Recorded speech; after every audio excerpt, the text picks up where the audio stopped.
and I don't see nothing but bums. You and your whole entire world know that I am the one.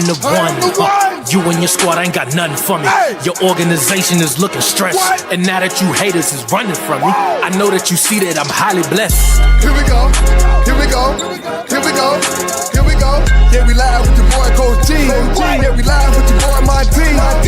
You and your squad ain't got nothing for me. Your organization is looking stressed, and now that you haters is running from me, I know that you see that I'm highly blessed. Woo! Episode 37, dawn of a new day. It feels good to be home. I felt like I haven't been home in ages. The last 2 weeks have been on the road.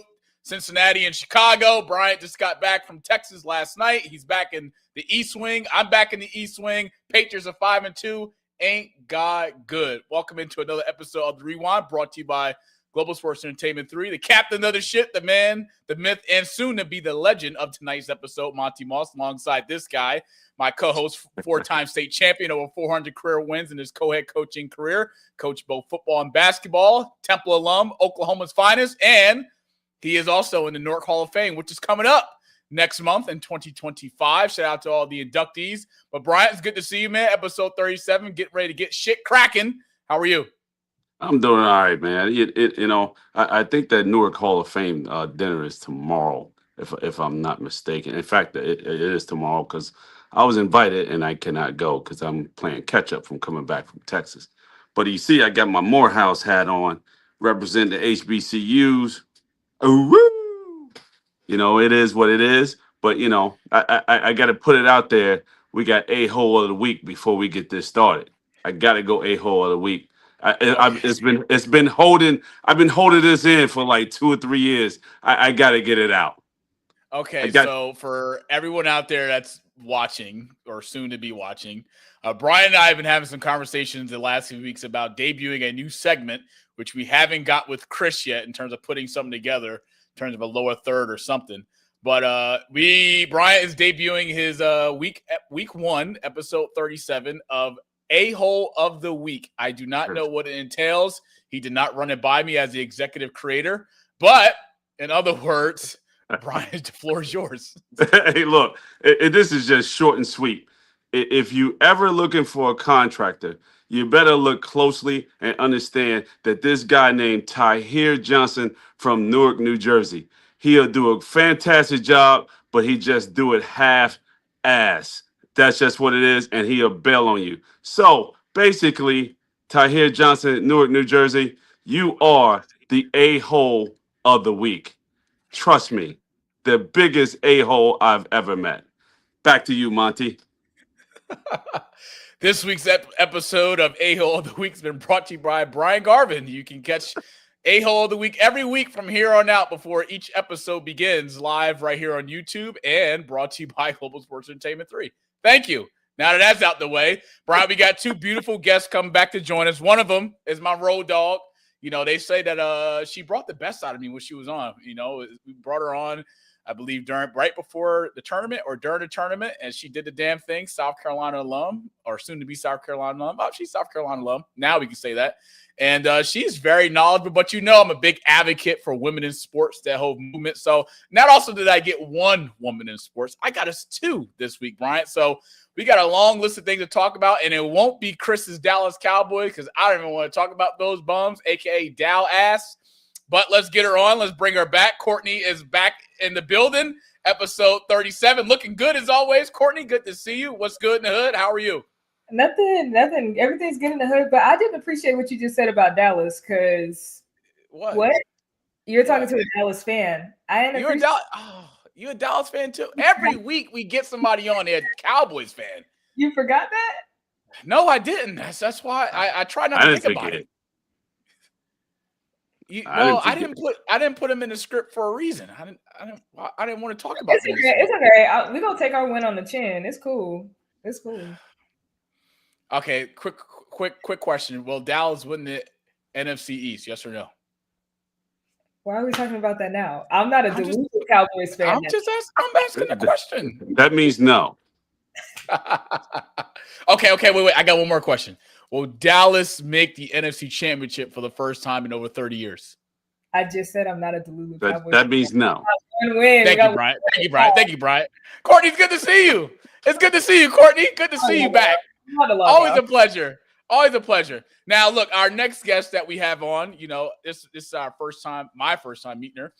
She is a woman in sports. She just started her recent role in sports broadcasting from one broadcaster to another. We all for supporting that, so I'm happy to have her. But if you didn't know, this woman here has been a part of the sports and entertainment landscape for over a decade, from reporting across this great state of Texas as a Baylor University graduate to leading digital and content at the NBA. She's currently a visuals editor for GQ and GQ Sports, and is also paving her own path as a host, sideline reporter, and color commentary.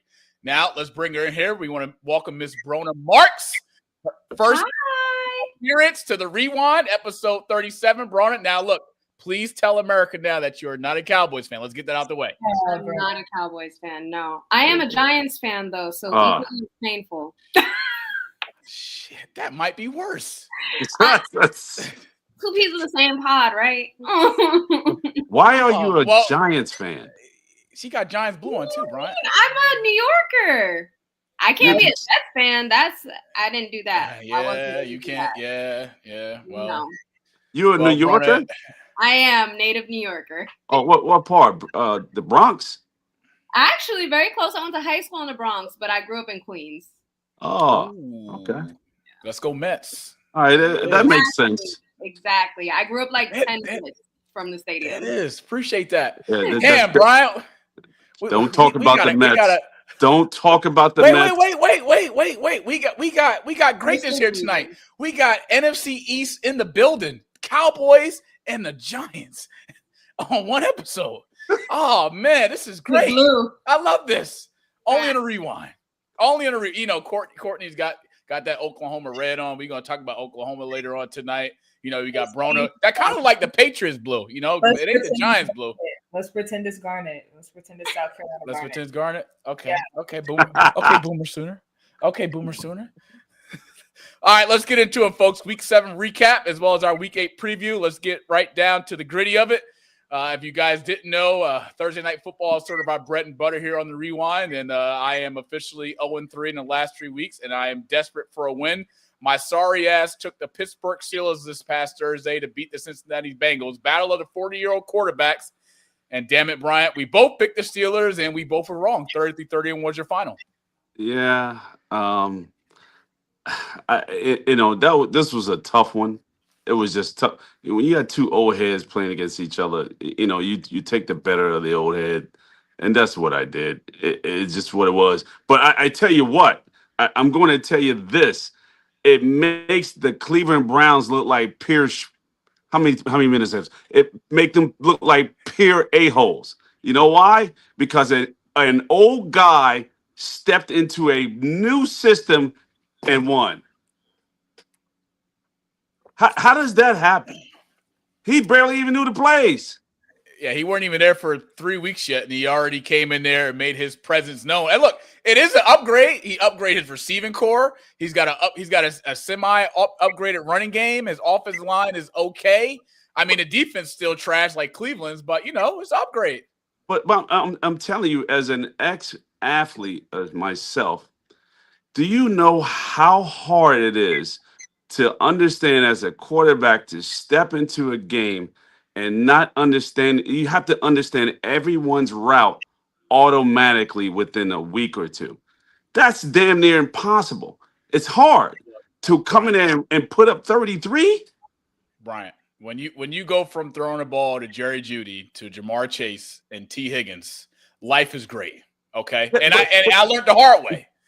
He's a professional. He's a pro. He's been here before. He's a Super Bowl champion. He's a veteran in the league. Correct. Don't take long. But let me tell you something. It doesn't take long.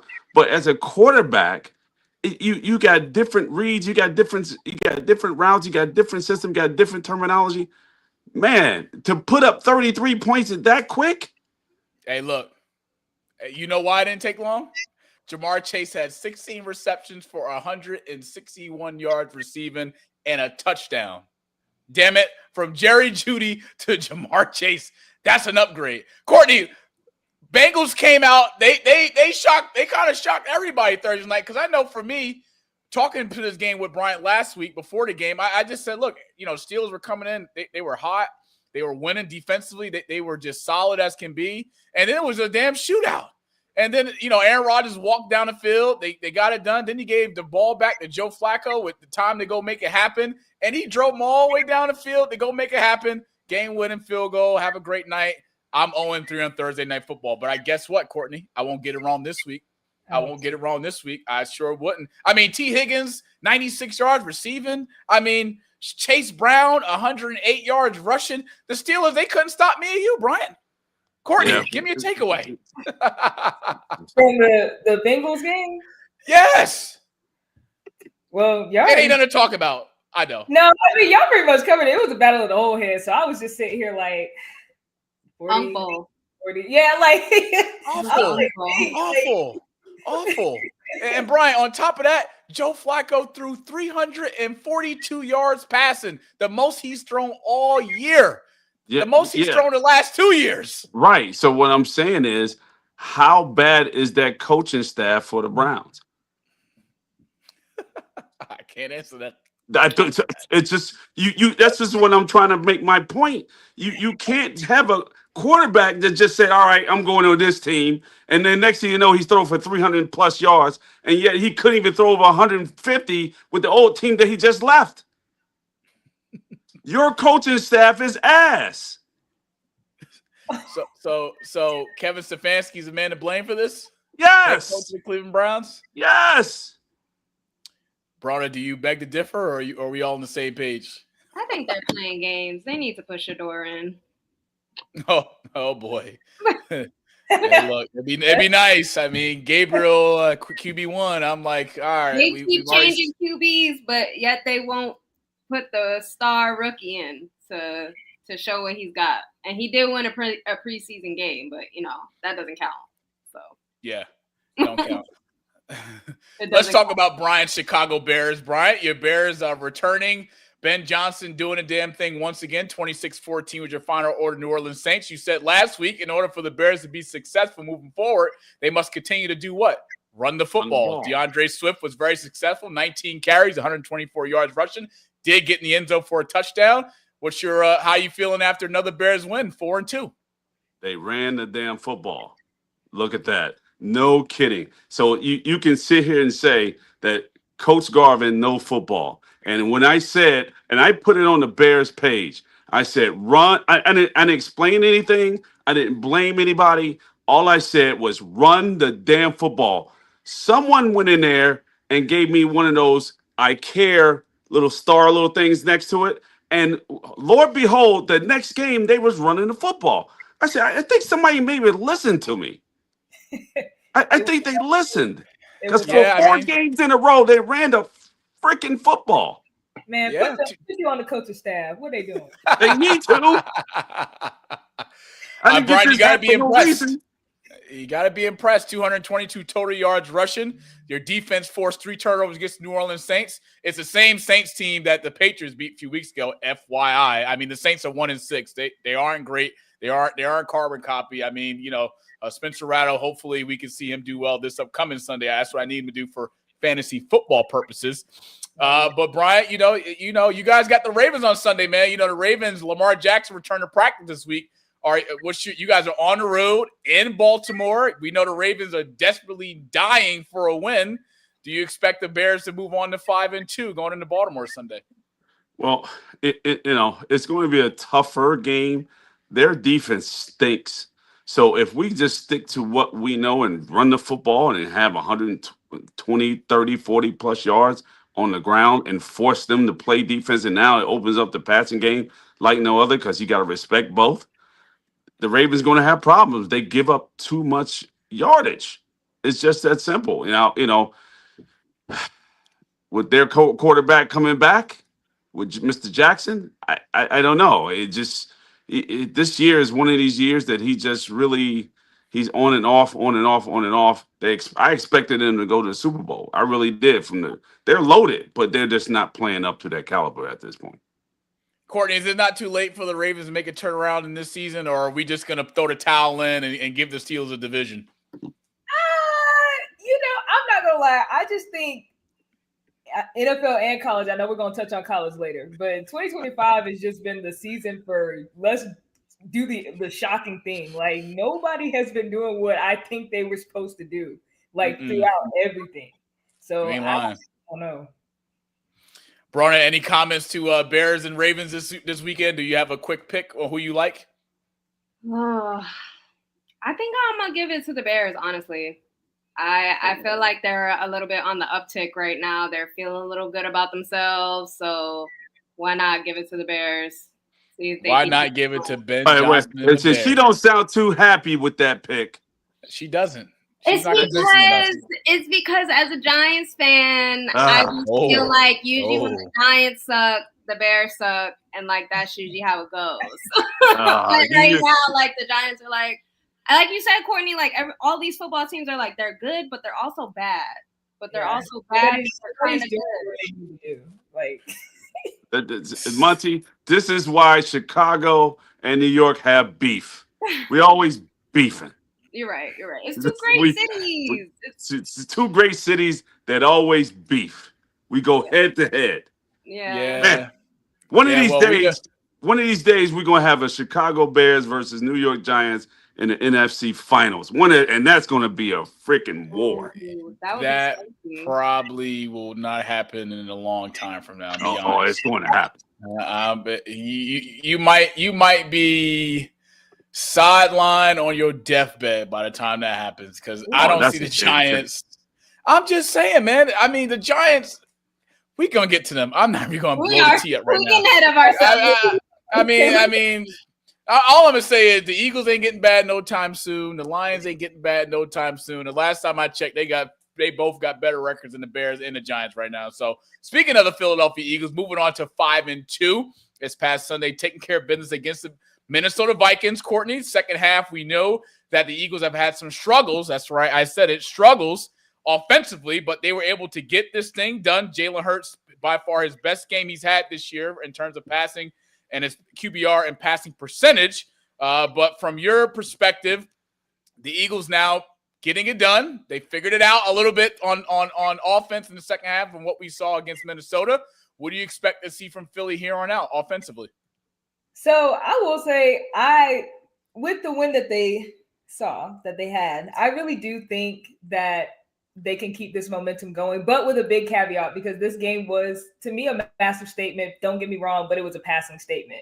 So I'm going to start with the overwhelming positives. Like you said, they were coming off those tough back-to-back losses. So, getting this W to move to 5-2 was huge for morale. I mean, everybody loves team boost of morale, but the way they won, that's what, to me, builds the real confidence. And like you mentioned, Jalen Hurts was ridiculous. I mean, we're talking about he went for 19 of 23 with 326 yards, I think, and 3 touchdowns. And so to me, that gave him a perfect, and I think he had a perfect passer rating. So yes, he did. Yep, which makes him the only the third Eagles QB to ever achieve that. We'll talk that. But anyways. I think it was truly his best game of the season so far. So to me, it was all about the deep ball finally showing up. Like, they were missing that in the losses that they had. But here he was really dropping those, to his receivers. And A.J. Brown and Devontae Smith connection was truly elite. Like, Smith had 183 yards, a new career high, including the electric, 79-yard touchdown. Gotta mention that. Yep. Brown had 121 yards and 2 scores, but the play that he sealed it, was that 45-yard catch that he had on 3rd and 9 late in the game. Yeah. So when you make plays like that and you put the game away, that to me shows momentum. And so when I come to the caveat that I mentioned earlier, it's their run game. So we know that the Eagles, they used to be known for their foundation of their run game, which they're still known for that. But this game, they just had 55 yards on 21 carries as a team. Saquon Barkley only managed 44 yards on 18 carries, so they basically had to abandon the run game completely in the second half, which is why it turned into a passing game because, it wasn't working. And so I think to truly build on this win and, keep the Eagles like we know them. As a Cowboys fan, I hate talking about the Eagles in this way, but I got to be realistic. Oh, no. I got to be realistic. if they want to truly, build on this win and compete like they have been and, possibly make that deep postseason run, they'll have to figure out how to, balance. You got the passing game, you got the running game as your foundation. Let's put them together, let's do 2 and 2. But even the defense deserves credit. Like when they made the impact plays that mattered, I think they forced 2 interceptions from Carson Wentz, and then including that 42-yard pick six by Hunt, which would turn into a touchdown for them, I think. Yes. Yeah. Yes. Yeah, so they benched a little bit, especially when the Vikings were getting those 5 field goals, but they held firm in the red zone and they kept Minnesota to 1 for 6 on touchdown conversion. So, to answer your question, yes, they can't build on this. But to me, it requires carrying this insane passing confidence forward while they still build on that run game that's known as their foundation. They got the Giants next. Well, Courtney, it's funny you say that because, Jalen Hurts had a 95 QBR, his best of the year. I said a few weeks ago that him and A.J. Brown, they must figure this thing out, have that conversation, and let the product show. It showed against the Minnesota Vikings. Now, I know the Minnesota Vikings don't have the greatest defense, but in order for the Eagles to make a run, and I know that starts this upcoming Sunday against Brauna's horrible, terrible New York Giants, we're getting ready to get to. They must be productive running the football. They got to be productive running the football. I mean, Saquon Barkley only having 44 yards rushing. It's okay when you got the pass game going, but you got to have that mix. I mean, I know Jalen Hurts is big on the play action pass, especially his deep ball. He was able to get it done with Devontae.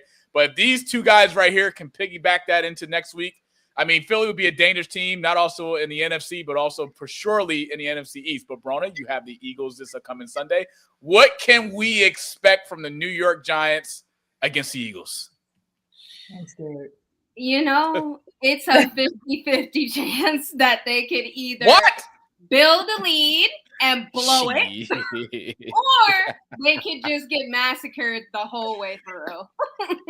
I don't. The Giants are still building their solid team. I mean, Jackson Dart has been playing a few games. Russell got benched. They're still kind of dealing with that drama. Obviously, you have Scatterboo just, running into walls and players and holes and all kinds of other things. So he gonna run. That's no problem. But the defense, are y'all gonna last 4 quarters? Hello, is anybody home? And are you gonna be able to defend the running game? Obviously, at least they already play with a crazy running back, so they know what that looks like. But I think they're really going to be put to the test, obviously, against somebody like the championship winning Eagles. I mean, that's an ultimate stand for them. If they win, then yeah, we're happy. I'm good. I'm going to be wearing blue all week. But if they lose, I'm probably not going to watch for another few weeks because I'm going to be like, they're not going to come back from this. Brian, that may be a good idea. And Brian, I want to get your take on this because we're talking about another New York team, and that's the New York Jets, who lost again this past Sunday at home, 13-6 to the Carolina Panthers, which I said to pick the Carolina Panthers because Bryce Young, if you can't beat the Jets, then you shouldn't. You should just be banned from the NFL. But what stuck out more importantly for me after the Jets lost earlier this week was Jets owner Woody Johnson's comments towards Justin Fields. Now, he said, in quote, "It's hard when you have a quarterback with the rating that we've got. If you look at any head coach with a quarterback like that, you're going to see similar results across the league." Bryant, here's my spill, and the floor is yours. I'm all for the quarterback to get blamed. The offense hasn't played well. They have not been playing well since the start of the season. Outside of Garrett Wilson and Bryce Hall, you've gave Justin Fields no other options offensively. You have not improved the offensive line. Your offensive rankings from last year to this year are similar. It hasn't improved at all. But in my opinion, Brian, I believe when we talk about team, when we talk about team success, right, starts at the top. And Woody Johnson has done nothing from last year and that disaster that took place in New York, bringing in a new head coach and Aaron Glenn, sorry. And then we have Justin Fields being named QB1. It hasn't been an improvement at all. Now, did he come out and say this when Aaron Rodgers was doing what he was doing behind the scenes and getting Robert Saleh fired before the Monday night game, and the Jets turned out to be like pure dog shit towards the end of the season, finishing with the horrible record? Did he come out and say anything then? But no, we want to take digs at Justin Fields because offensively they look like dog shit also. What's your take on owners Woody Johnson's comments about Justin Fields? Some people just need to be in the office and just sit there and watch the game. Some people need to be on the field and actually coach the game. He needs to be in his office and shut the fuck up. Because this is why. Justin Fields was 4-2 last year. Yes. So for him to go 4-2, had some athletes around him, to 0-5 or 0-6 or whatever they are, you don't have players around him to help him. So you can put Moses, Jesus Christ, Yahshua, however you want to call it, and put him at quarterback, you're still going to be 0-6. It doesn't matter. It's just God any day. God is not going to fix that team. He hasn't yet. They're 0-6. He had 0-7. He still hasn't helped them. So at the end of the day, you need to start and clean house everywhere, except for the coaching staff, because they just got there and they took on a mess from what happened last year. You had Aaron Rodgers. It didn't work. Aaron Rodgers is what now? What's his record? Steelers? So he says, yeah, what's Steelers? What's his record? They have a winning record, right? 4-2. 4-2. No kidding. So if you had a quarterback that left Pittsburgh, came to the Jets that's 0-7, you had the same quarterback that's left the Jets and went to Pittsburgh that's 4-2. Something's wrong with you. Well, Brian, it's funny you say it, because when I look at former head coach Robert Saleh, who's now the defensive coordinator for the San Francisco 49ers. San Francisco 49ers right now are 5-2. And they're getting it done with injuries on both sides of the football. And they just lost their star middle linebacker, Fred Warner, who's done for the year. Tip your hat off to Robert Saleh. So are we blaming the people with Saleh and Rodgers, or are we blaming the front office? Because, Brauna, look, they 0-7, Brauna. What are the Jets going to do? You bash your quarterback, that's going to hurt his confidence. What do you expect? Tyrod Taylor came in last Sunday. He ain't do no better. It's the front what are we really talking about? Maybe the front Giants office and Jets merged, they would be better. Oh my God. Yo, look, You put two bad things together that make the best of the worst. They haven't been this bad since Richie Kotite. And I was at their practice, and that was probably the worst practice I've ever seen in my entire life. It was Richie Kotite. I just couldn't believe it. I said, we practiced better in college than they did in the pros. It was awful the way they was practicing. So, now while you're in practice, you don't hit, you don't do any of these things. That's why you got so many damn injuries. It's just, this climate is just special to me. I just don't understand it. I don't understand sports anymore. I don't understand college anymore. I don't understand high school anymore. It is just bad. It's just bad. I'm trying to come back to coach, but I don't know if I even want to deal with this shit. So what was that word you said? Would you just say start with a B? You said bad? Bad. You say bad? Say it again. Bad. Let's talk about bad in the New York Giants against the Denver Broncos this past Sunday. Well, I'll be damned. I thought I seen it all, folks. I thought I saw it all, but I guess I was fooled once again. The Broncos was scoreless through 3 quarters. Bo Nix, Sean Payton, that offense, Courtney Sutton, they couldn't find anything going against the Giants defense. And then all of a sudden, 33 points in a single quarter happened. I don't know. Courtney, help me out. I just don't know.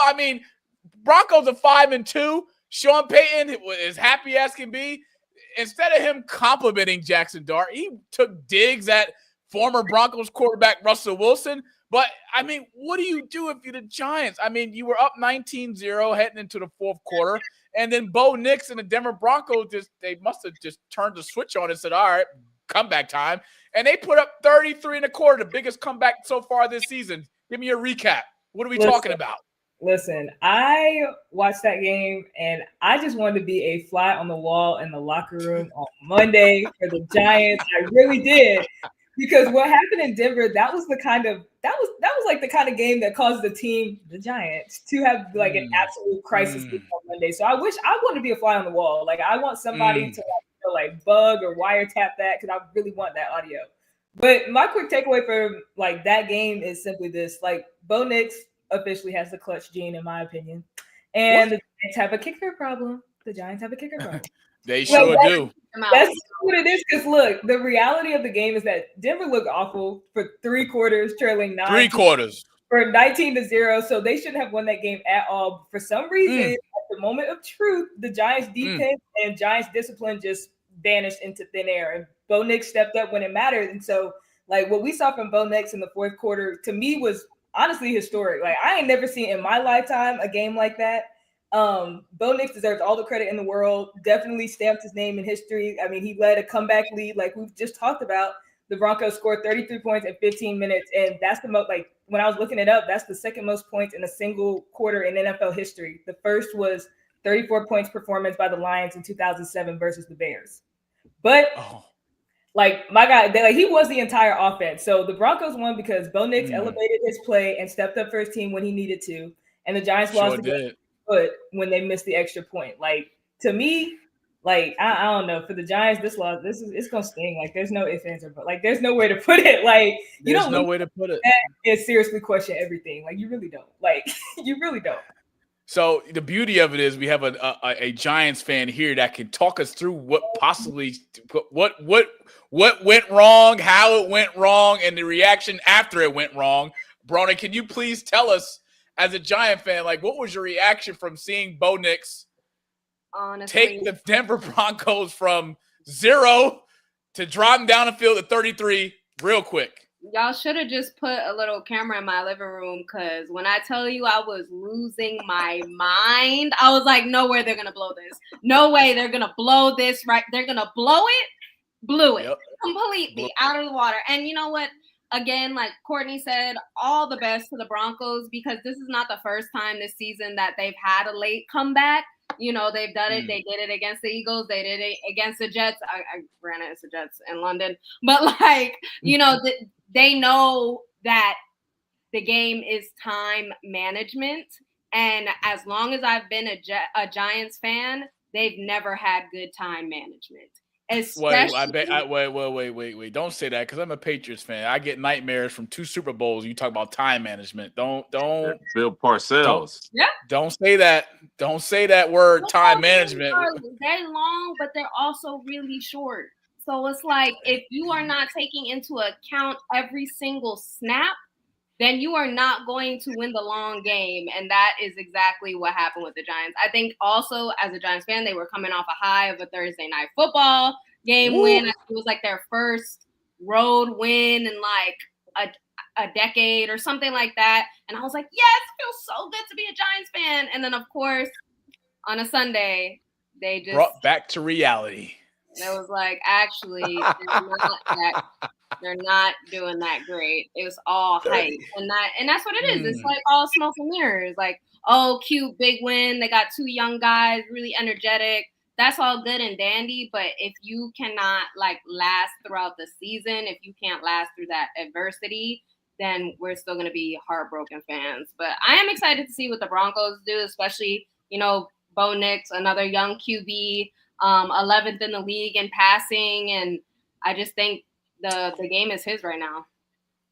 Well, you know, the Broncos are home this Sunday against Dallas, so Bo Nix got another opportunity to show us what he's got against that horrible Dallas Cowboy defense. Boy, I tell you, look, just because you held a disabled Jayden Daniels Washington Commander team to 22 points, don't get all like our defense is solid. I never said that. See, you put words in my mouth. I never said that. I never said that.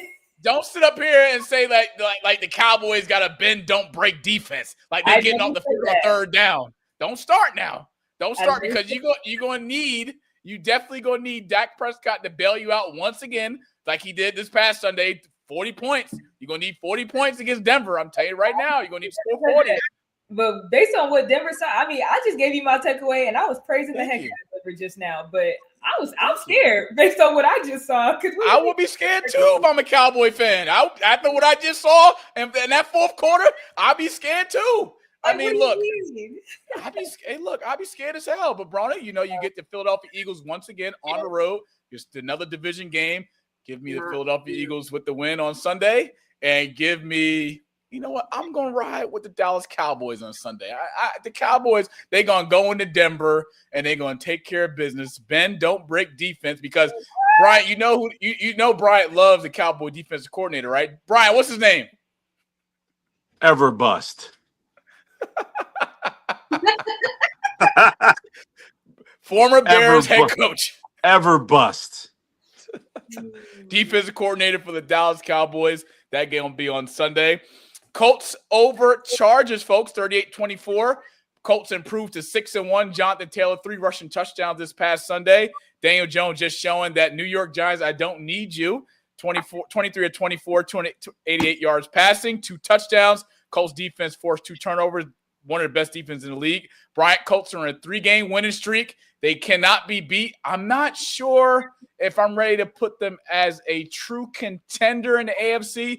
But when you look at this offense, Bryant, they don't have not a weakness in a bone offensively. The offensive line is solid. Jonathan Taylor, rushing game, another he's in the end zone again for another consecutive straight week. Receiving core, Daniel Jones, and this offense just in sync. I mean, shit, is there anybody in the league that can beat the Colts?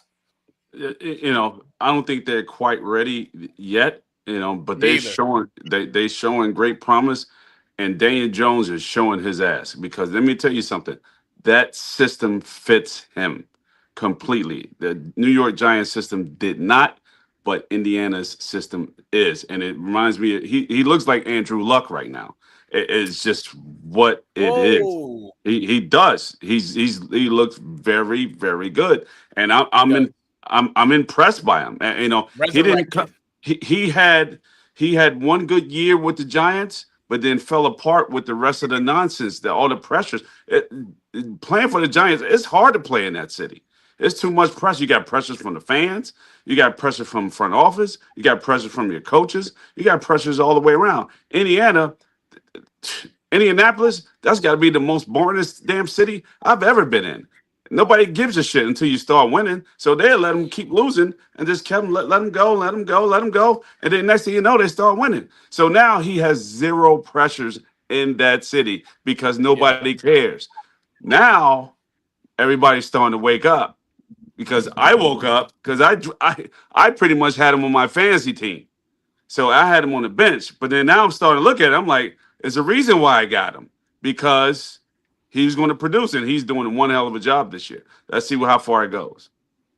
Yeah, the Colts are the number 1 team right now in the National Football League, and they will be home this Sunday against the Tennessee Titans, the same Titans team that the Patriots beat this past Sunday. So safe to say the Colts are going to move on to 7-1 in a year. It ain't nobody right now in the AFC can beat them. They're hot. Defensively, they are a solid defense, one of the top 10 defense actually in the NFL. So we shall see. Take Jonathan Taylor anytime touchdown score against Tennessee because Titans are just having just one of those years at 1-6. Cam Ward can only do so much. They just fired their head coach, Coach Callahan, a week ago.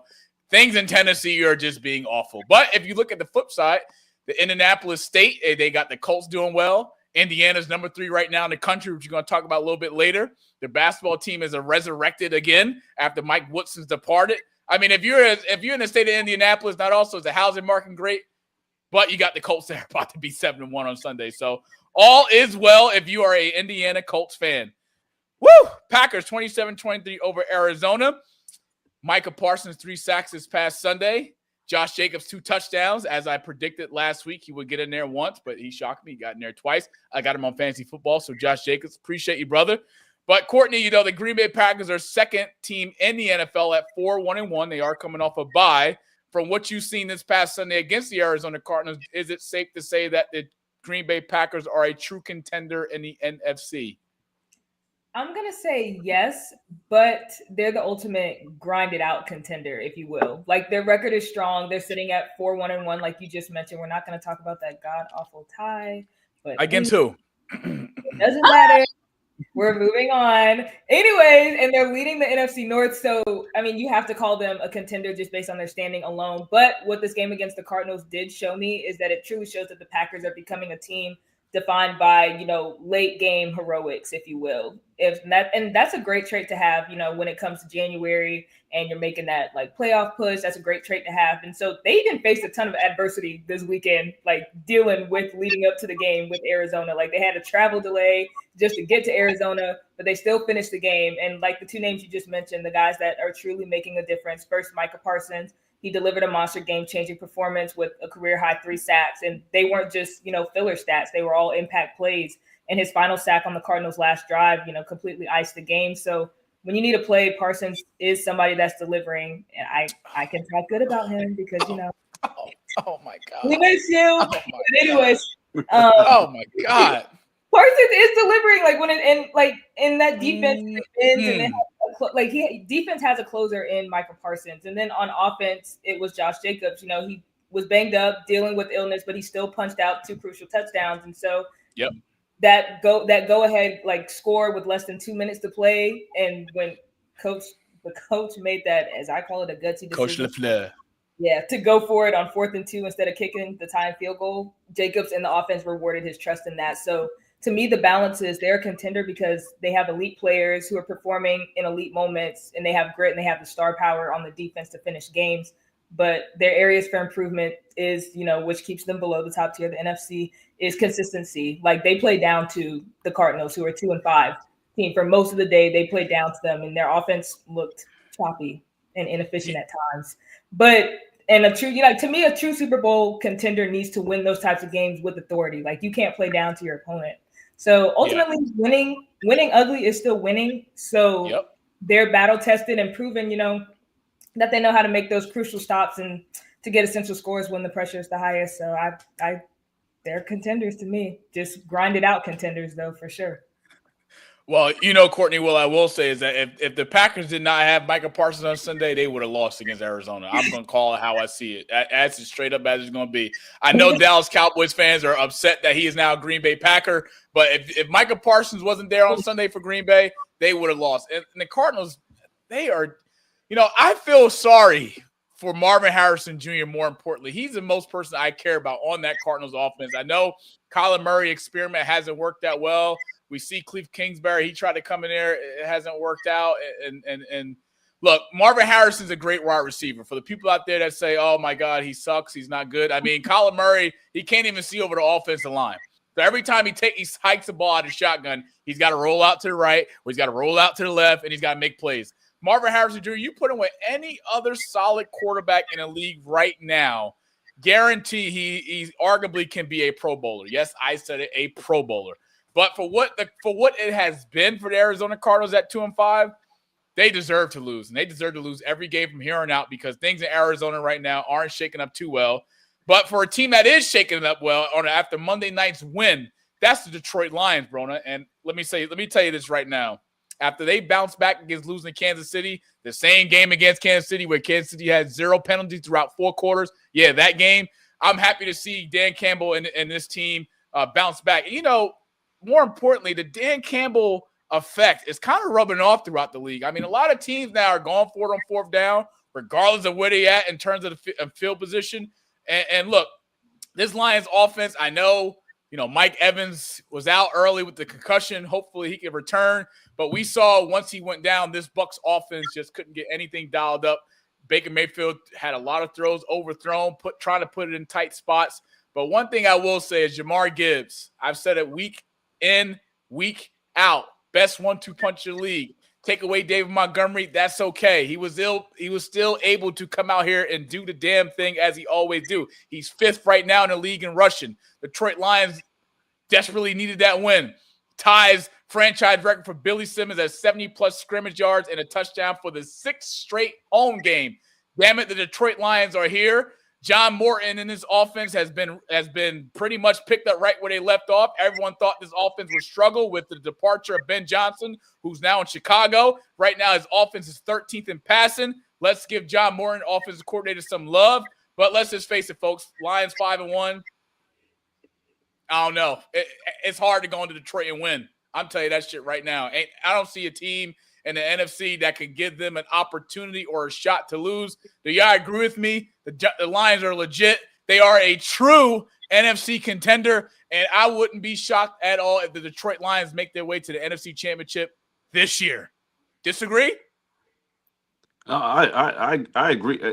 I would never ever root for in lifetime. Hell's got to freeze over and go upside down before I root for a Green Bay Whacker. I just won't do it.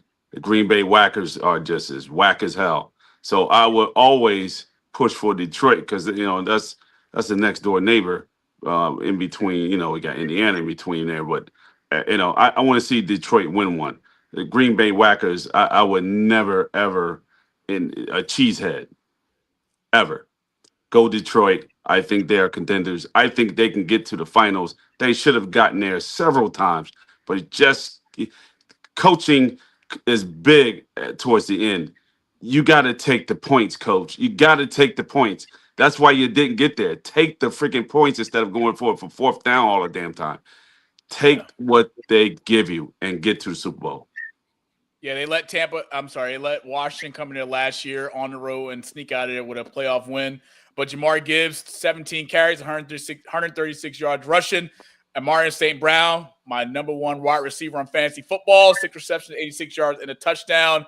I mean, look, Lions right now, I don't see them losing no time soon. What I mean by that is they're home at 5-2 against the Washington Commanders. Against the Minnesota Vikings are at 3-3. Carson Wentz is going to start next Sunday, because Minnesota's on the road this week for Thursday Night Football. But right now, Lions 5-2. They are legit. Shout out to Marisa. Shout out to our lovely brother Bryant Nas Jackson. Diehard Detroit fans has been through it all. They deserve it. John Morton and his offense are dialed up. Ain't nobody stopping Gibbs no time soon. And when you got a 1-2 punch of Gibbs in Montgomery, I'm sure Bryant misses behind the backfield for Chicago.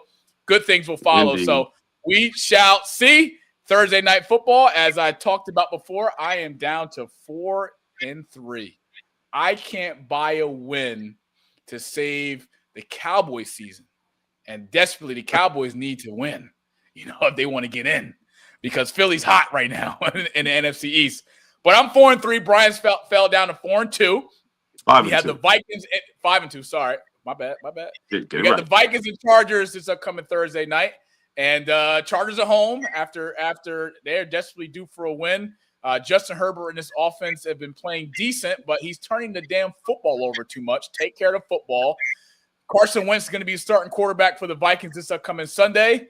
We haven't really seen a lot out of Justin Jefferson and his Vikings offense. We do know Aaron Jones Jr. is still out. Aaron Jones Sr. is still out. He's been out for the last few weeks for the Vikings. That's been hurting the running game for Minnesota. But it's time for our Thursday Night Football picks. Tonight, I am going with the Los Angeles Chargers. Jim Harbaugh, listen, we're due for a win here. All right, we're home. Let's not screw this thing up. All right, I need to move on to 5-3 because if I fall down to 4-4, it's going to be a midlife crisis up here on the East Wing on the rewind. So, Bryant, Courtney, Brauna, who you guys taking Thursday night, Vikings or Chargers? Well, I got the Vikings. Since this old man thing is kind of being like a little epidemic here, you got another old man coming up in here, getting ready to start a football game. He hasn't played since the last time Eagles were trying to get to the Super Bowl, or when he was hurt, and then I forgot the backup quarterback came in and got him there. Nick Foles, Jolly old Saint Nick. Nick Foles, right. So, Carson, he's familiar with it. I think he can pull them through, and I think it's going to be a close game. I think they can win it by 3, but it's going to come down to the last few minutes there for him his experience to get them through. So I think he's going to beat Harbaugh in this challenge here because it's this old man regime. They're 40 and 50 years old. They playing. I think I may need to come back. Well, let's see what happens. Courtney, who you got? I'm sorry, that fried me just now. That was so funny. But I'm sorry. Okay. I'm gonna be like super realistic, super transparent. Both of these teams are coming off of loss, and they're both dealing with serious offensive line issues. So honestly, I'm scared for both. But to me, the entire game boils down to pressure. Like Minnesota's defensive coordinator, Brian Flores, known for his aggressive approach. The Vikings run the second highest blitz rate in the NFL. Like, look who they're facing. Justin Herbert, who has already been blitzed 93 times this year, the most of any quarterback. The Chargers have a struggling offensive line and a major liability. They're trying to fix it, especially on a short week. And so they're like, the Vikings are going to jump Herbert from the go. So on the flip side to that, I'm taking the Chargers to win and cover, and my reasoning is simple. Justin Herbert, to me, is a difference maker. He has the highest floor under chaos. Last week, he threw for a career-high 420 yards and a loss. So, yes, he threw 2 interceptions, but the Vikings secondary has been vulnerable, like, to top receivers. And to me, Justin Herbert proved that last week, even with Gadsden's 164-yard breakout, I think that's what he had. Like, he proved that he can elevate guys even when things are going wrong around him. So, to me, when you have both teams that are messy, beaten up, you kind of bet on the quarterback who makes the fewest crucial errors. And so even when Carson Wentz playing at times, like, I can't trust him to not turn the ball over, even though we don't even know if he's starting this time. But that Courtney, that is why you are welcome to the Rewind anytime, twice on Sunday if you want to come on. That's exactly why you're welcome. That's why I love you. Courtney's taking the Chargers. Brian's got the Vikings. Brauna, who you got Thursday night? Vikings or Chargers? Who do you see winning? I mean, and I think I said it best. Like, it really is a close matchup between the two because they both have their very unique struggles. You know, the Chargers are not doing so well in the end zone converting. The Vikings are not doing so well converting on third down. Obviously, you have injuries. You have different players coming in. But I honestly have the Vikings. I'm going with you, Coach. I think they win by a little. Yeah. Boy, I tell you, it's okay. We're gonna come back to this. We're gonna come back to this on Friday. Don't even worry about it. We good. We're gonna come back to this. We're gonna come back to this. That's why the show is called a Rewind. Yeah, we gonna rewind. All right, we gonna rewind. We need to, because aren't the Vikings on like their 5th starting offensive line? Oh my God, that offensive line is horrible. Hey, They grab the whole people off the league. street. Everybody's horrible. Everybody's hurt. Yeah.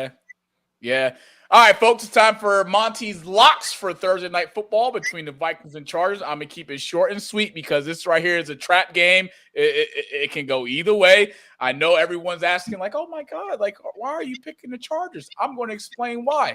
Chargers got one of the hottest offenses in the league. Justin Herbert just had a game high and passing yards, as Courtney touched on. Carson Wentz is coming up throwing 2 interceptions last week against Philadelphia.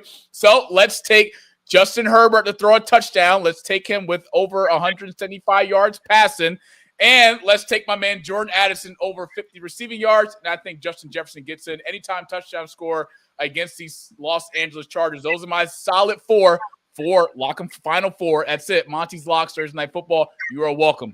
Changing gears to the NBA. We are back. And damn it, I am depressed already to start. Yesterday, we had the debut of the NBA on NBC with, of course, the great Mike Tirico, Reggie Miller, and Jamal Crawford. Studio host was Maria Taylor, Carmelo Anthony, Tracy McGrady, and Vince Carter.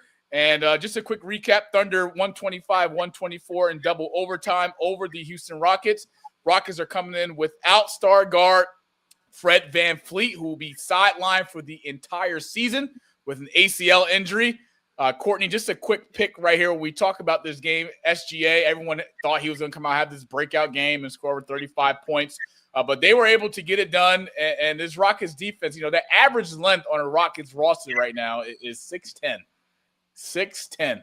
I mean, Jabari Smith is good. They brought in one of the greatest scorers to ever touch a basketball in Kevin Durant. But what was your recap from Oklahoma getting the 1-0 record at home? Banner drops, defending NBA champions. They were hunting. Let's tell the people they were hunting for a chip. Now they are the hunted as they on a quest to try and repeat. Give me your takeaway from Oklahoma's double overtime win against Houston Rockets. I think you just touched on it. I mean, the real gift, the real story is that the NBA, in my opinion, got the greatest opening night gift possible. OKC ring night. Also, NBC hosting the NBA once again. I like it, even though I didn't grow up during that time, it felt a little nostalgic, Like, I don't know. It felt a little nostalgic. But, I mean, what was I saying? Yeah, the banner going up, all the celebration, their former MVP, Kevin Durant making his debut with the Houston Rockets, whatever. like the narrative was already great going up before the tip, but like you said, the tallest person on the Houston Rockets, like their average is like 6'10". Yeah. What was it? The top scorer had 39 points, 11 boards, and 7 assists. Like Sagoon, baby, all-star this year. Unguardable. And like when it came down to winning time, I mean, you know, the reigning MVP really did take over. SGA did take over. He finished with 35 points. But like the number you really need to know is 24 of those came in 24 of the 35 that he had came in the fourth quarter, and both were in overtime. So that's where the game was decided. And to me, you know, it just really summed it up that's probably that to me that was the greatest opening night ever. Like double overtime is ever. That was the greatest opening night I've ever seen. Double overtime? When do you watch it? It felt exciting. Like it felt like I was watching a playoff game. Like it felt exciting. I didn't feel bored. I ain't feel bored. I'm gonna give you that because I love you. I'm gonna give you that because I love you. Let's talk about a team that I love who desperately. I don't know what to even expect with this team in year 2 in the JJ Redick era, Brauna. Maybe you can give me some answers. That's the Los Angeles Lakers. No LeBron James last night for opening night for the Lakers. 119-109 was your final. Jimmy Butler, 31 points, 7 of 14 from the field. Chef Curry closed it out night like he did in the Olympics.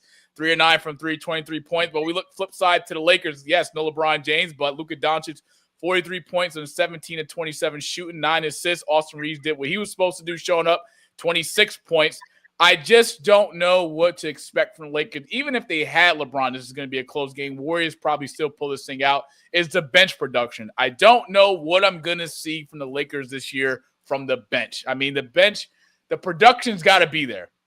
And the Lakers got a lot of holes. They don't have a solid big. I thought DeAndre Ayton played soft. I mean, he's got guys that got mismatches on him. He's not like when you're that big with a mismatch back to the basket, you have to turn and finish at the rim. Luka Doncic is going to draw double teams all night and all year for the Los Angeles Lakers.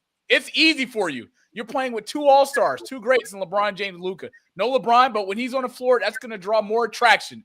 So DeAndre Ayton, there should be no question you should be averaging a double-double for this upcoming NBA season.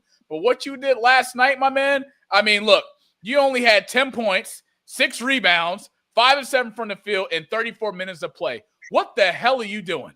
What are you doing? The Warriors don't have a solid big. They don't have a solid big defender. I mean, outside of Draymond Green, I don't care about him. That's a mismatch too. DeAndre Ayton, you got to have a big year this year if the Lakers are going to have success in the West, because we see Sagoon from the Rockets, an all-star. He just had a damn good night on opening night against his former team. He was drafted first round, pick 16, if you don't remember, by the Oklahoma City Thunder in 2021.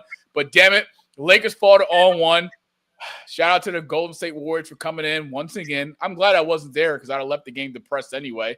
But JJ Redick, I have all the confidence in the world in year 2 to just get a contract extension to go out there and do the damn thing. As well, Luka, Austin Reeves, I have no faith in. He's gonna continue to show up and show out. Vanderbilt finished with 0 points in 12 minutes of play. I mean, Jackson Hayes, he's another tall big for Lakers. He's soft as cotton. 4 points, only had 6 rebounds in 14 minutes. I mean, Rui Hachimura. I mean, I'm tired of seeing this guy. We got rid of Russell Westbrook. We should have got rid of this crumb bum. I mean, 35 minutes, only 9 points. I mean, what are we doing? Is it cardio? It's opening night at Staples Center. Go out there, make a difference, set the tone for the year. Lakers didn't do that. They lose again at home. Magic Johnson's there. He's depressed. I'm upset too. I'm glad I didn't stay up. I mean, I'll be honest with y'all. I fell asleep before the first quarter was even over. I mean, I'm just going to be honest. I was asleep before the end of the first quarter. I was like, I woke up and lost. I was like, I'm not even surprised. Time to go to the gym now. Let's go get this over with. Brauna, what's your recap from the Lakers losing on opening night to the Golden State Warriors, 119-109? I'm tired of LeBron being the fake head coach, GM of the Lakers.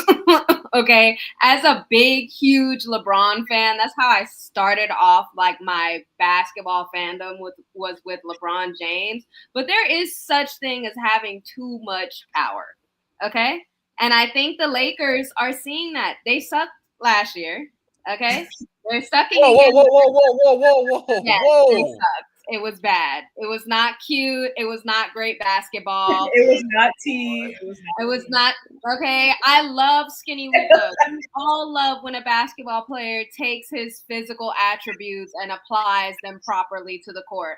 I want to see him score 43 points. That's amazing. But when you're scoring 43 points and nobody else is barely in double digits except Austin Reeves, what? That's true. You can't leave again the LeBron mentality. Like, you cannot have the savior complex and expect your team to win, the hard games against somebody like the Warriors, who honestly, they looking very championship caliber right now, especially with Butler coming in and he's looking a little bit more comfortable in that system. Yep. The Lakers they have a big problem. They have a big Lakers got a massive problem. Bryant, let me pull out some stats because you're a coach. I'm sure you can give us maybe some improvements of where Lakers need to turn to. They were 8 of 32 from three. That's 25% from beyond the arc. 17 of 28 from the line. Quick note: Jimmy Butler was 16 of 16 from the free throw line. That right there was everything I need to know. 17 of 28 from the line. Shot 60%. Out rebounded 40 to 39. 29-23 in assists. Lakers 20 turnovers. 20 turnovers. Brian, is there anything without, of course, LeBron James playing? I know the Lakers need him back if they want to win. I know it's the first game of the year. I'm not going to go out there and put out a state of emergency for the Lakers, but where do you see the Lakers going, and do you think the Lakers can make a run in the Western Conference? That bubble championship is trash, and it's been proven since. It's garbage. The whole organization is flat out garbage. It's a shame that you got Redick in there coaching. LeBron James, no, he's old. Leave. Get rid of the whole freaking team and bring in some caliber coach with caliber basketball players and come back into the old regime the way it used to be. You're shooting too many damn threes. You're doing all this other extra bullshit, and it's not working. You want to be an LA fan? Guess what? They used to win championship after championship after championship. Now, the only time that they can win a championship is being in a goddamn bubble. Well, the West ain't getting no better. I do miss Phil Jackson. I do miss Kobe.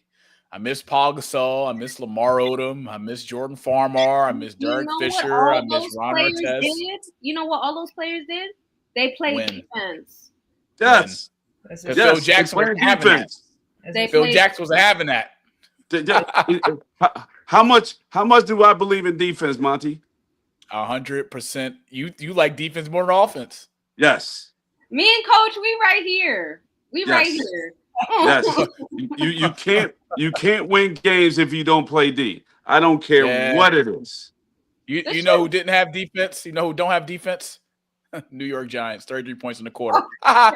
Piggyback, Courtney. We got the NBA. We got the NBA going on tonight. I know we're live on YouTube. I want to give a quick scores from around the league or around the association for opening night for a lot of teams. In the NBA, we got the Raptors up 132-110 against the Atlanta Hawks. 3:50 left in the fourth. Sixers and Celtics. Sixers up 115-114. 14.1 left in the fourth quarter. The Chicago Bulls, Bryant, 94-79 in the third quarter over the Detroit Pistons. Grizzlies 90-86 over the Pelicans. Bucks 111-101 over the Wizards. Jazz is beating the dog shit out of the Clippers 61-37. It's not even halftime yet. Spurs and Mavericks 19-15. Knicks 1-0 to start the year 119-111. Hornets 136-117. Did I just say 136? Never mind. Magic 125-121 over the Miami Heat. And then our 10 o'clock Eastern time games, we got the Suns and the Kings and Trailblazers and Timberwolves. Speaking of teams in the NBA, in the Eastern Conference and Western Conference, Courtney, I want to get your quick pick on teams that you like both in the East and the West for this upcoming season in the NBA. Okay, well, the obvious answer in the West is the Denver Nuggets. I mean, after pushing the Thunder to 7 games in the second round and adding some key veteran depth, Jokic is coming back with a vengeance. They're the biggest threat to the Thunder's title, obviously. But the team that I am really excited about in the West, like kind of like the underdogs, is the San Antonio Spurs. Like, I know Fox is hurt. He's sidelined right now with a hamstring injury, which is a bummer, but that doesn't change, like the bigger picture. Like when he comes back, and it sounds like it may be like early November or something like that. But this storyline, like to me, is simple. Like, is this the year that Wemby and a healthy Fox, make a leap for the Spurs Like, are they gonna, crash the playoff party? Like, that duo with all the pieces that they've added means to me that the Spurs are gonna be a scary team by the time the second half of the season rolls around. Now let's move into the East. Obvious answer, the New York Knicks. I mean, what? I give it to the Knicks. I give it to the Knicks. They finally broke through and made a conference final last year, and they brought in Mike Brown as the new coach and to open up their offense for Jalen Brunson and Karl Anthony Towns, who was healthy. And to me, that makes them a complete roster in that conference. So especially with like the few other top teams dealing with injuries right now. And so my sleeper pick, though, for the East is the Orlando Magic, because their young core, Paolo, Wagner, like they're already one of the best defensive teams in the league. And they've added, much needed secondary like scorers, shooters in Desmond Bane. And so to me, if their offense catches up with their defense, then to me, the Magic have a legitimate spot of being a top seed. That's what I got. Brauna, do you agree with Courtney or do you disagree? I don't know what to say. Honestly, I understand the narrative around the Knicks. Like, I get it. They're a huge franchise. They've been climbing the ladder for decades right now, and now they're relevant enough to stay in that consistent conversation about them winning. Now, do I see them taking it all the way? No comment. No comment. I have heard that already. I've heard that the Knicks are going to take it all the way. That's not my opinion. You know what I'm saying? To each their own. To each their own. I feel like, some sleepers, the Cavs. Yes. Obviously, very still heartbroken over the Pacers. Tyrese not playing this season. Well, we'll see, I guess. Maybe he'll heal quickly, but they're missing that. But maybe they have enough foundation to kind of like tick up in the rankings and stay relevant.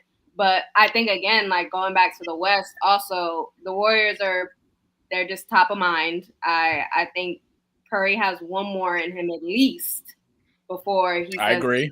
Night on his career. And I would love to see the Grizzlies and the Timberwolves actually do something with their talent. When we talk about the Minnesota Timberwolves, they have all the pieces you need to win a championship.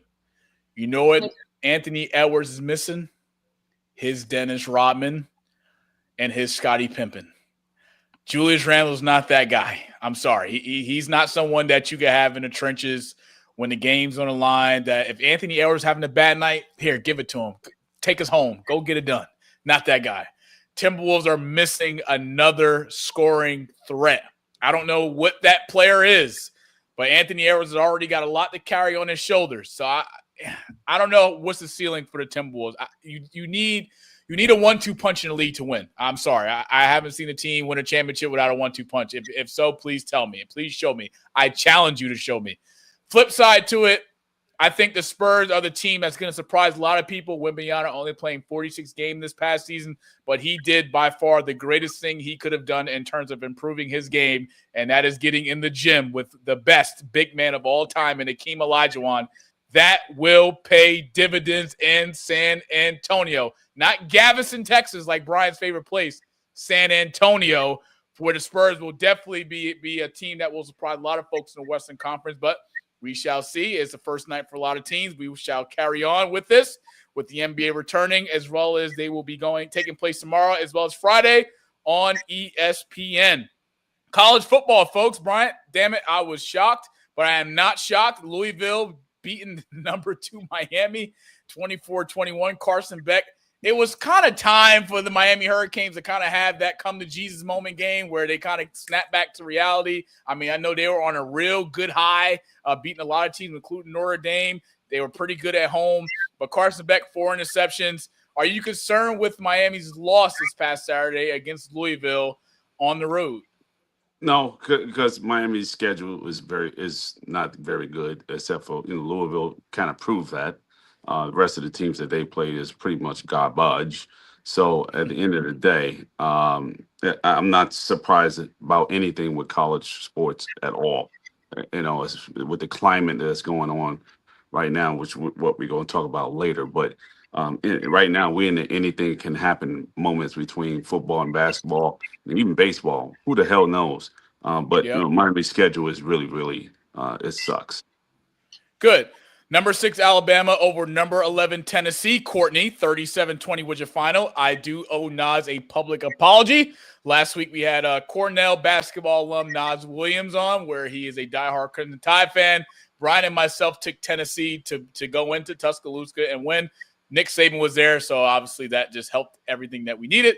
37-20 was your final. This is Alabama's 4th win over a top 25 team.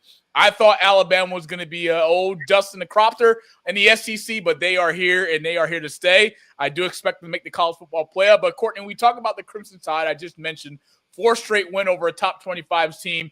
Where do you see this Alabama Crimson Tide ceiling for this football season? You know, I mean, shout out to Nas for making that pick that you didn't believe. That's crazy. But, you know, stranger things have happened. I mean, yeah. Alabama's defense was absolutely suffocating, especially that 99-yard pick six before the half. Like, that was crazy.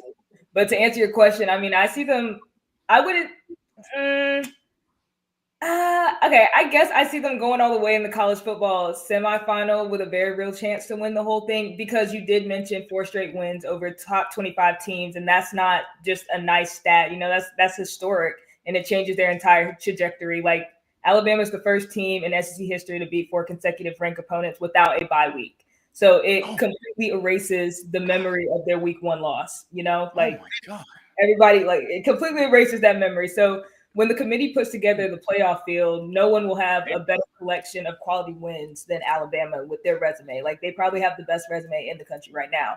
And Ty Simpson has settled in beautifully as a true pocket passer, like running the offense. And in the Tennessee game, he was rock solid with 250 plus yards, 2 touchdowns, and no turnovers. So, you know, in the SEC, consistency and poise are more valuable than huge yardage. And he manages the game, avoids mistakes, and makes the high-level throws when they matter. So he's playing with confidence, and to me, that puts him in the Heisman conversation as well.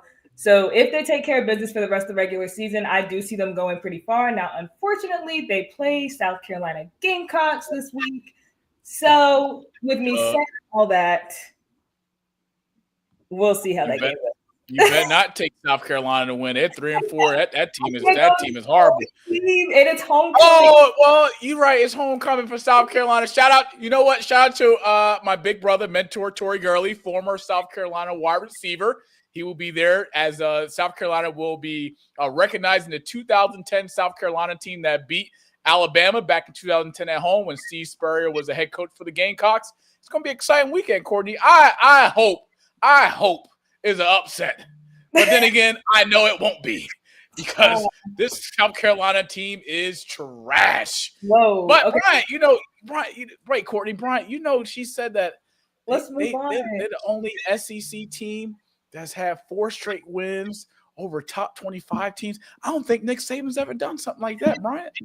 Yeah, because the schedule was set up not to be like that. It's what it is. They were playing Norfolk State in week 10. Courtney, we hope you enjoy homecoming weekend for South Carolina Gamecocks. I hope you have a great time, because you deserve it. I love you so much. Talking about the number 3 team in the country, who I thought I would never in my wildest dreams would think in college football, anytime in any season for the rest of my childhood or grown up or adult life, that I would say the Indiana Hoosiers would be number 3 in their country in college football. I'll be damned. Number 3 team in the country. Brauna, what are you impressed with when you look at this number 3 ranked Indiana Hoosiers football squad? I feel like Indiana is having a golden era as far as sports goes. So I guess it's only right that the Hoosiers, you know, joined in on that winning high raid. Will it last, though? Yes. Or are they? Okay, we're convinced it's gonna last. Oh yeah. Okay, but you know, they got a little bit of play left. You know what I'm saying? They got to face Wisconsin. They got to face Purdue. They do have big wins. They won over Oregon. They won over Illinois. So obviously that puts them in the contention to say that yes, they have power behind their wins. But this is the first time that they're doing all of this. So it is. It is, but we see the landscape of college football. Shout out to Coach Kurt, who just got paid, by the way. Just got paid. Shout out to him, third highest paid head coach in the college football. Now, that comes with a lot of pressure because homeboy didn't even win a bowl game. He didn't even get them to a college football playoff, and they already gave him the contract. Easy now. But Indiana's got UCLA at home this Saturday. Win. They got Maryland next week. Win. They got Penn State the week after. Win. They got Wisconsin as 2-5 right now. Win. And then they finish the season against Purdue. They might finish undefeated. Brian, do you see Indiana lose at any point at this point with the rest of the schedule? See, the schedule is just like piss poor. Even it's though Indiana's schedule, what do you expect? Indiana schedule is, I'm about to say, their schedule is usually like that, and they're usually ass. So, Coach Signetti was my coach at Temple. So I know what he's doing, and I know exactly his MO, but he has some hellified donors. I tell you that. It's just what it is. And he's getting the athletes just the same way he got them up at IUP. It's the same way he got them up in where was he before? And he was with Nick Saban over here at Alabama. So you already know what they was doing over in Alabama before the rules start, going that way. So you pay to play. So now legally you can pay to play, and he's starting to get the athletes because at the end of the day, I wouldn't want to go to school in Indiana. Indiana is it's a snooze state. It's just boring. So, but but he's doing some great things by putting some money in their pockets. I get it. I would rather go to Notre Dame before I go to Indiana. And Notre Dame's not going to do that because of the tradition. But Indiana, we got to win it. He's doing it. So, will he win the national title? No. Just won't do it. He just don't have that type, but yet he'll get them there. He'll get them close. He's always gotten teams close. Like he never won it at JMU. He's gotten close. He's never won it at IUP. He's gotten close. Now he's with Indiana. He's going to get there. It's going to get close. I'm waiting to see if my old coach can finish the deal, and let's see what happens. He's got a nice contract that says, hey, man, we giving you this money. Can you get us to the promised land? We shall see for Indiana, as I expect them to kind of win on out, honestly, with their schedule. I don't see nobody beat. They already got past the hard part, and that was Oregon on the road. That's a statement win. That's all the confidence you need in the locker room. So Indiana right now at 7-0, let it ride. Michigan 24-7 over Washington. Michigan's defense forced 3 turnovers. Offensively dominated the ground the second half. Brian, good old Michigan football like we saw during our national championship run. The same year we beat Ohio State, by the way. Jordan Marshall, 25 carries, 133 yards rushing. It was the Marshall brothers game right here because you like tight ends, Brian. Junior tight end Zach Marshall led the team in receiving with 5 receptions, 72 yards. He did get in the end zone for a touchdown. Michigan takes on Michigan State this upcoming Saturday, which I expect Michigan to take care of business because Michigan State is trash. But, Bryant, what's your quick takeaway from Michigan's dominance against Washington? I think this season is the season to get to a bowl game and basically build off of it for improvement towards next year. I think it was a good win for them. Washington is But, the big game is when we play against Ohio State. That's our Super Bowl. That's what it is. That's our Super Bowl. And we get to that, get to a bowl game, and then we build off for a national championship the following year. But they did a hell of a job this weekend. Yep, 24-7 was your final. I look forward to seeing Michigan ruin Ohio State season once again at the end of the year. Chris, I love you. Hey, look, I love you. Games to look out for this upcoming Saturday. We got Ole Miss and Oklahoma. Ole Miss coming off a loss against Georgia. Oklahoma at home. It's a tough place to win at. As Michigan, we lost on the road. Quick picks, Ole Miss, Oklahoma. Who you guys got? I'm going with the Sooners. Yeah, I got to go with the Sooners. Let me tell you something. For Oklahoma has how many losses? 2? 2. Mm-hmm. Those teams that are beating Oklahoma, I am extremely impressed because that front seven is a bitch. So if you're scheming up against that freaking offense and that defense, you're doing one hell of a job to beat that team. And for them to beat number 13, it's just I'm shocked that if they don't make the playoffs, I'll be absolutely shocked. It just that's probably the best team I've seen in college football this year, and for them not to be in it would be a disservice, and it was a bad job by that coaching staff. You have a hell of a football team that's over there that should be in, but I'm gonna go with Oklahoma because their back is against the wall. They got to get in that top 12. Yep. Courtney, who you like, Ole Miss or Oklahoma? I'm going to go Oklahoma winning just because it's a classic defense versus speed matchup, and Oklahoma's top 5 defense is, to me, built to slow down Ole Miss's attacks. So OU's defense is the difference to me. We know Lane Kiffin. He liked to throw that damn ball. Boy, I tell you. Brauna, who you got Saturday? Oklahoma, Ole Miss. Quick pick. I'm going to take Oklahoma here. I think they got some strength. All right, clean sweep across the board. Missouri and Vanderbilt. Listen, I apologize to Vanderbilt fans. I apologize. We all Me and Bryant, we sat on here a few episodes ago. We picked Vanderbilt to lose to Alabama. No, I picked them to win. No, you didn't. I picked Vanderbilt. Go back to the tape. I picked them to win, and I said, damn it, the rewind. Because I was like this. And I picked them to beat LSU because of No. You picked Vanderbilt to lose. No, I'm sorry. You picked Vanderbilt to beat Alabama because you said they got the money. Right. Alabama won that game. Right. I know that. That's what I said. I'm going with Vanderbilt all the way through because of money. I said they're going to beat LSU. Okay. I said they're going to beat LSU. We were wrong. We were wrong with Alabama. We were wrong. Right. We were wrong. Right. You're right. Vanderbilt, Missouri's on the road. Both teams have one loss. I'm taking Vanderbilt at home. Vanderbilt, I love y'all, baby. Let's ride. I'm taking Vanderbilt. Who you guys got? I got Vandy, man, all the way through. I got Vandy to almost making the freaking finals. It's all right, easy. I'm telling you, I see something in this team. They are freaking. They're just as good as Oklahoma. I'm telling you this. Look, SEC on fire right now. I said Big Ten. I said Big Ten was the best conference in football. Boy, was I wrong. Shit. SEC's hot. Texas A&M number 3 against LSU. Give me Texas A&M. They undefeated. Give me them on the road. Who you guys got? Texas. Yeah. Texas A&M. Texas A&M. Let's ride. Brian Kelly, LSU. Trash. Now, Courtney, you've already know what time it is. Brauna, this is your first time here on the Rewind. It damn sure won't be the last. You're doing a damn good job, by the way. Thank you. We have a thing we do every week where Brian can either take us into a trajectory in terms of viral or high viewership, or he can possibly get us banned from YouTube and all platforms with some of the things he comes out of his mouth. It is time for this week's edition, episode 37. Welcome back, Bryant, of Coach Garvin's Hot Take. I can't tell you what he's going to say. I can't tell you how he's going to say it. But what I do know is he's going to do the damn thing regardless. This week's edition, Coach Garvin's Hot Take.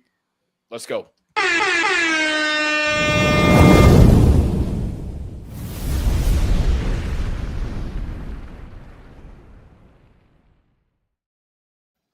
Tom Izzo rips NCAA college basketball teams, adding NBA G League players.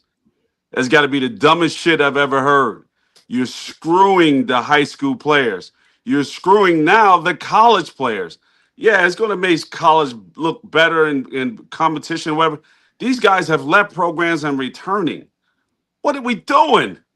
It's like, you might as well have a turn high school into semi-pro now, because that's what it's becoming. You ruined high school basic basketball. Now everyone's going to these prep schools, and now everybody's recruiting out of prep schools, and now it's really shitting on the other kids that can possibly play at the Division I level, and they're being forgotten about. Just because now you're taking pros and bringing them back to college, that has got to be the stupidest shit I've ever heard of. Whoever came up there need their fucking head examined, and it doesn't make sense to screw kids over that's looking up to coming to play major college basketball. Stop the shenanigans. Enough is enough. Take it back to where it was and keep it. They're playing 5 years now. I'm pissed because I missed a year. I mean, what the hell are we doing? Stop. Enough is enough. And let's get this shit back to where it was with some consistency, because now it's out of control, except for you keep paying these players. Outside of that, let's get it back to where it was. And that's my hot take. The West is run wild. I don't disagree with Tom Izzo's comments. I don't think the players are the problem. I think the NCAA as a whole is the problem. And whoever is making the decision for the NCAA is either they're getting paid a whole lot of money to do nothing and they don't know shit about basketball, or I'm not sure what narrative they're trying to carry, but somebody needs to get fired up in there at the NCAA headquarters. I mean, look, Louisville lent this guy who was a former 4-star recruit. He played the past 3 seasons in the NBA G League. And then just a few weeks ago, I should say, Santa Clara landed another former G League guard and Liga Thierry Darlin. And I'm just like, look, what are we doing, NCAA? I mean, look, the guy's already played professionally. He's already achieved and accomplished his goals and dreams of playing professional basketball. If he didn't make it to the NBA, that means he just wasn't good enough. Not saying there's nothing wrong with the G League. I mean, we got 4-star, 5-star. We got McDonald's All-Americans in the G League, grinding it out, trying to get an NBA roster spot. But to sit up here for Louisville to sneak around the back door, when have we ever seen this in college basketball history? Never. Once you leave, regardless of how many years of eligibility you have left, your ass don't come back. You stay in the pros and you figure it out rather than the NBA, rather than the G League, rather than overseas basketball. You don't come back to college. We going to let a grown-ass man come back to play for Louisville basketball this year because we want to see Louisville in the ACC be relevant again? Give me a break. You guys got anything to add to this, or are we good? Because I'm going to blow an artery if I dig deeper with what Tom Izzo said about this buffoonery of allowing this kid to come back to the college football basketball platform. If you guys want something, the floor is yours, but save me the trouble.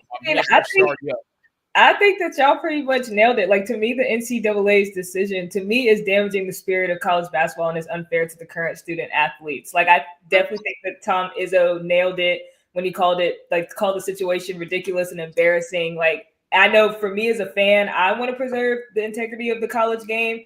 And to me, the line between professional and amateur sports is kind of slowly blurring, if not almost gone. And to me, it just seems like the NCAA is just kind of like giving up. Like, I don't know. Like, to me, professional is professional. Like, the NCAA is bending over backwards to argue that a G League player is somehow not professional salary. But to me, like, these players signed professional contracts, they earned a salary, and they were part of a professional minor league system.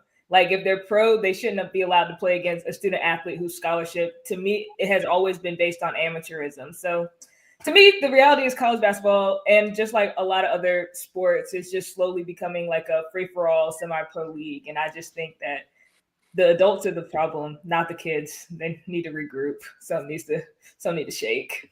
Yeah, I agree. Yeah, something's got to give. The NIL landscape, pay for play, it's just like it's blurring the lines. And obviously, like with any professional caliber, anything, you have to climb the ladder. You don't go back down. You don't move over the ladder. You don't. But yeah, it's all confusing right now because they're trying to build a structure that doesn't have a foundation. Yeah, like, it's like weightlifting, you know, like to me, I was always taught like when you weightlift, like once you move up in a weight, you don't ever go back down to the weight that you were at because that's regressing your progress. Like you always keep going up in weight. So to me, if you were playing in the G League, why would you want to go back down to basically a competition that could be below what you developed in the G League? Like, you know what I'm saying? Like you're one step closer to being in the NBA. Why would you want to go back 2 steps backwards to being in college? Like that doesn't make sense to me.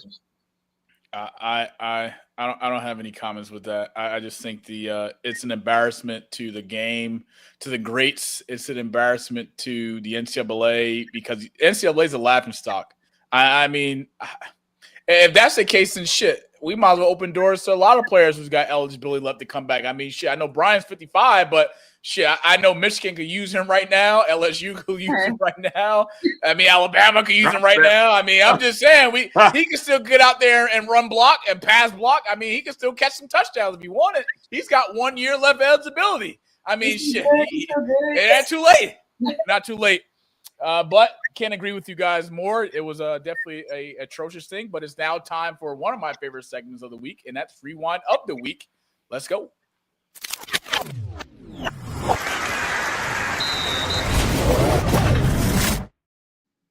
On this week's edition of Rewind of the Week, it's time for my Monty, me, the captain, top 5 after week 7, baby. Woo! Y'all see that top 5 there. Don't even sit up here and disagree. I'm putting the Denver Broncos at 5. Why? Just because they put up 33 points against the horrible Giants in the fourth quarter, 33 points, and proved to 5-2. They've earned the right to be there. Number 4, I'm putting the Detroit Lions. Yes, the Detroit Lions offensive coordinator John Morton has improved. Jared Goff is dialed in, and no one is stopping Gibbs and Dave Montgomery and Amari St. Brown. Lions are going to be home again. They're number 4. Number 3, now I know people are probably saying, why you got the 49ers at 3? Well, shit, why don't I? I mean, they were able to get done with less than what they had to start the year. No Brock Purdy, no problem. Mac Jones came in, has got the job done. No Fred Warner, no problem. Defense is able to bend, don't break. Robert Sala's got this defense playing sky high. Yes, the 49ers may not have the weapons offensively and defensively from an explosive standpoint, but as I said before, any quarterback in the Kyle Shanahan system will flourish and flow. Axe Brock Purdy, who's got paid. Axe Mac Jones, who's playing at an extreme high level, who's being a good game manager offensively. And shit, just ask 49ers faithful. Bang, bang, Niner gang, as they say. They are happy. The New England Patriots at number 2. Say something. I dare you to disagree.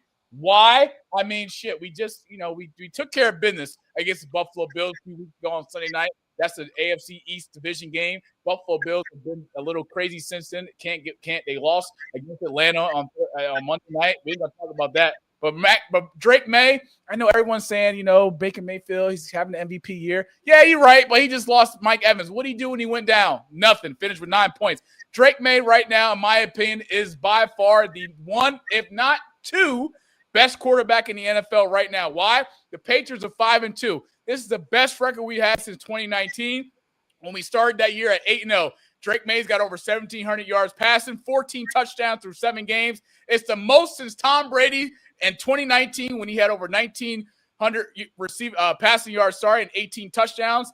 Man, MVP year. I beg your pardon? And, of course, the Indianapolis Colts at number 1. Why? Because Daniel Jones, Jonathan Taylor, and this Colts offense with that offensive line, you could put Brian in the backfield behind that Colts offensive line. Guarantee he's going to score. He might finish over 75 rushing yards, too. I'm just saying. Colts are the hottest team, number 1 team in the league right now, and there's no one right now I can see beating them, and that's all I got to say about that. That's my top 5 after week 7. Any comments? No comments. I'm gonna wait until you give the Chicago Bears some respect. Winning 4 games straight. We're gonna talk about that as the season progresses. But I'm gonna keep my mouth quiet at this point. Well, maybe Chicago wins a few more games and surprise me. I may put them in my top 5. No problem. No problem. We're gonna stay quiet. I love the Colts at 1. I didn't really like the nickname Danny Dimes. I kind of like Indiana Jones. I feel like I do. I like that too, because he didn't came out of New York. He took that private jet to Indianapolis, and he didn't came in there and took them right into 6-1, right into 6-1, showing the Giants. Baby, don't you miss me? Woo! I like the comparison, Brian, to Andrew Luck, but I won't say that just yet because Andrew Luck's brought the Colts to multiple AFC championship appearances. Just couldn't beat the Patriots, by the way. But not bad. Let Daniel Jones be in a class of his own. Courtney, stop. Just stop. Okay. Worry about the NFC East Dallas Cowboys. All right. Don't worry about the New England Patriots right now. All right. 5-2, baby. Let's keep it rolling. MLB World Series preview. I want to give a special shout out to our dog Chris.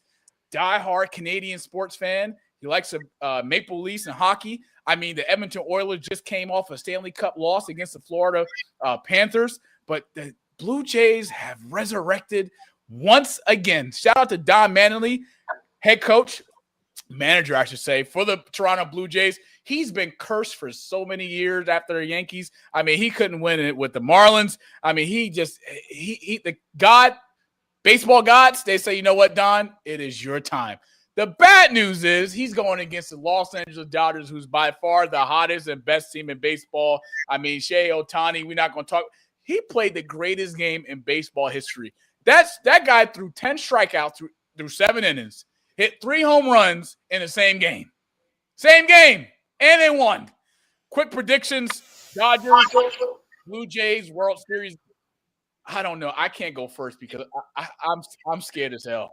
Courtney, you can go first. Who do you like to win the World Series between Toronto and the Los Angeles Dodgers? Okay. I'm gonna like lay it out first so like my answer makes sense. So key advantages for LA. So the Dodgers have a key advantage. Obviously, they are the best team that like we have been seeing in the modern age playing baseball. Like their advantage is their starting rotation. They have historically a great top four: Yamato, Snell, Glasnow, Ohtani. They have the arms to silence the Blue Jays, like explosive offense. Key advantages for Toronto, though. Toronto has had an edge in momentum and offense. They're hitting around like 296 as a team in the postseason. And then Guerrero Jr. is on fire with a .442 average and 6 homers. So knowing all of that, unfortunately, my prediction is I am taking the Dodgers in 6 games. While the Blue Jays have the offensive power to steal games in Toronto, like the sheer depth of the Dodgers pitching staff will wear down the Blue Jays like lineup in the long series. So, and I think Freddie Freeman will be the World Series MVP. I know Tony's like the scapegoat, but I think it's going to be Freddie Freeman. And but I'm all for underdog story though. So I'm all for underdog story. So I think the Blue Jays X factor is George Springer. I mean, he was the ALCS Game 7 hero and is a postseason veteran. So if the Blue Jays are going to win, then he needs to carry that momentum and use his speed on the base paths to disrupt the Dodgers defense. So I agree. I mean, George Springer hit that clutch home run to send Toronto to the World Series in Game 7, folks. I mean, you do know Chris has the controls to all this, so if he were to make it disappear, don't shut me out, man. That hurt. I don't know who you like. Blue Jays. Who's your prediction to win the World Series? Yeah, I agree. I feel like the Dodgers are just like the easy pick. They're one of the highest profiting, paid rosters in MLB history. And obviously all that investment is super important to them. But I am one for the underdog. So I really do want Toronto to like make it happen, do something surprising. I feel like them getting to the World Series was surprising. I think it's hard when you're an underdog to continue that Cinderella story momentum. But just because I'm a fan of the underdog, I'm going to go with Toronto. Blue Jays, Bryant. Toronto. This is their year. They got the will to win. That last game, and I watched the glimpse of towards the end, they got heart of a lion, man. They go take it all the way to 7. 7 games I've seen them win at the end. They on fire. So I got Toronto to win it all. Toronto in 7. Yep. Now, Chris, it's safe to say I'm fine with not picking publicly on this platform because I love you. You're my brother. You're one of the very few Blue Jays fans I know, and I know what this means for Toronto. You've been blessed to have the Oilers make the Stanley Cup. They didn't win. I picked them to win. They cost me a lot of money. We ain't gonna talk about that. Now we got the Blue Jays in there, another Toronto team in the World Series. I just don't know, man. It could go either way. How about I get my prediction next week? I can't. Game 1's Friday. Shit. I'm going to go Dodgers in 7. I think Toronto will fight hard, but there's no team in MLB throughout this playoff that have shown me otherwise that they can jump on the Dodgers and sustain a lead. I mean, I've seen the Dodgers be down 4-0 in the playoff this year, and they came back and won. I mean, their bats I'm just saying, I don't know. I mean, show me otherwise. I mean, I know Chris don't give a shit about Edmonton because Oilers are in Toronto, but Blue Jays are a Canada team. So give me Dodgers in 7.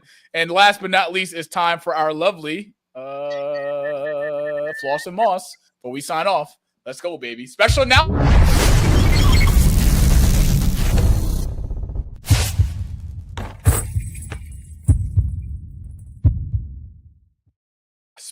announcement alert. Floss and Moss this week. We got episode 38 next week. We will be live from High End Cigars, where I'm a proud member the youngest member of the cigar bar there in Scotch Plains, New Jersey, with Karen, the wife of Mr. Anthony, who are both the owners with manager Eric. I do not know what to expect because I know it will be crazy, but we have some good guests coming on next week. on the rewind next week. I look forward to it. Bryant will not be there. He will be there virtually because he's not a fan of the humidor, as it almost killed him. And Bryant doesn't smoke cigars, but I do. But I'm excited for next week. It's going to be a great episode. I know we're going to do the damn thing as we always do with Chris and 99 Studios and our production. But look forward to it, Brian. I wish you could be there in person with me, but I will love you from a distance virtually. Hey, if they put us in a separate room where I can have to smell that smoke, man, I'll be all right. I'll be there. But yeah, screw that. Last time I went there and met you there, I damn near died. Episode 38 next week. High-end cigars, Scotch Plains, New Jersey.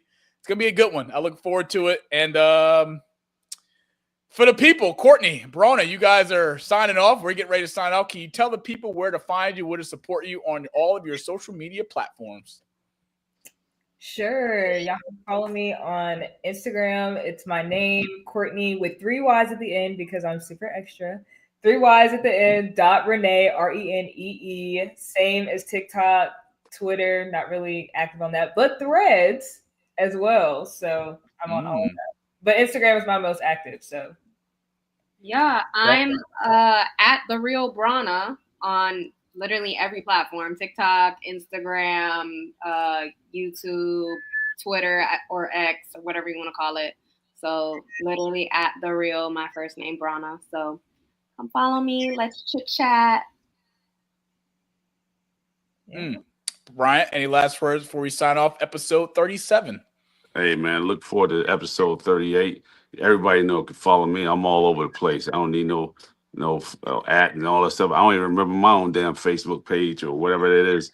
Just call me Be Nice, and that's it. You'll see me out there. I'll be out there live and doing my thing. But it's great to have you ladies on.